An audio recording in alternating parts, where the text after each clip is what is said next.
Hi, my name is Lynnis Woods-Mullins, and I am the CEO and founder of PraiseWorks, a company that was created with the idea that all women over 40 deserve an opportunity to find out about how they can get to wellness for their mind, body, and spirit.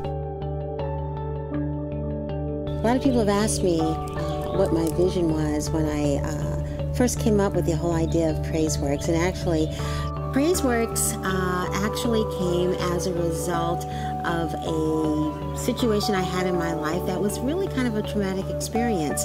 Prior to PraiseWorks, I had been in corporate America for 25 years in human resources and had done very well.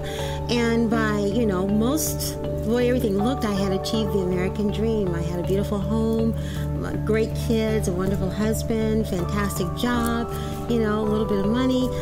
Things were going well. But something was missing in my life. I wasn't happy. I was suffering from anxiety in the morning really bad. And I just was feeling like there was something missing in terms of where I was at in my life. And so what happened one day is that my daughter came to visit me. And she, had knocked on the door several times, called me on the cell phone and all that, didn't answer, and she knew I hadn't gone into work. I said, I'm fine. She says, no, you're not. You're crying. I said, oh, it'll pass. It's no big thing. It's just not feeling good. She says, no, there's something wrong. And I wouldn't stop crying. She was very concerned. So we went to the doctors, went to the emergency, and I talked with the medical professionals there, and they all agreed that definitely something wasn't wrong. Something was wrong. It wasn't natural. But the other thing that they talked about was the fact that, you're exhausted. You're totally stressed out. You just need some time just to spend with you. But it took me up until just 6 years ago, to realize what was really wrong. And then there began my journey.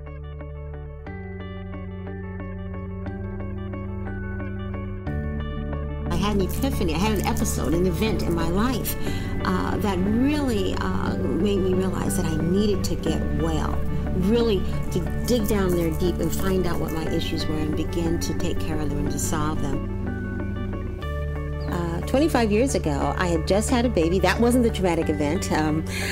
She was 5 weeks old, and I had 2 other little girls. I'm still on maternity leave, but I'm thinking I'm going to take my daughter and my 5-week-old and show her off to the people that I work with, and I was going to stop by my mom's house on the way there. So my mom and I chatted for a minute, and she was in a rush to get to work, and so I said, okay, Mom, I'll see you later. And she said, okay, I'll see you later.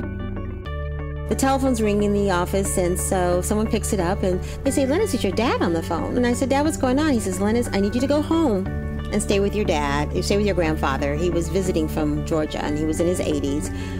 And he said, you need to stay with him for a while. Your mom's been in an accident. And I said, well, Dad, is it bad? He says, I don't know. They're working on her right now. So I go back to my dad's house, and I'm sitting there, and I'm thinking, I'm getting nervous. And I'm thinking, you know what? I need to call someone to just see if they can come and stay with me while I wait to hear about my mom. So I called my mom's office because my mom was an administrator with the school district. She had a secretary that had been with her for years. And over the years, she had collected, the secretary, all the names and numbers of my closest friends. So I said, could you take a look and get so-and-so's telephone number for me? And she said, oh, Lynnis, I'm so sorry.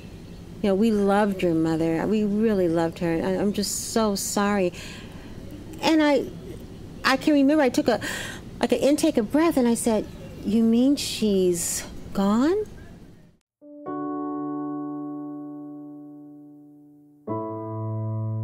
She was on her way to a meeting, and she had the green, and there was a fire truck responding to a smoke alarm, and they had the red, and she was driving through the green, and they drove through the red, and they just drove right through her and killed her on impact. And so it was at that point that I just automatically went into automatic. I mean, that is how I dealt with it. I didn't grieve right then and there. And I can still feel that feeling of not knowing what to do, but knowing that I'm supposed to do something.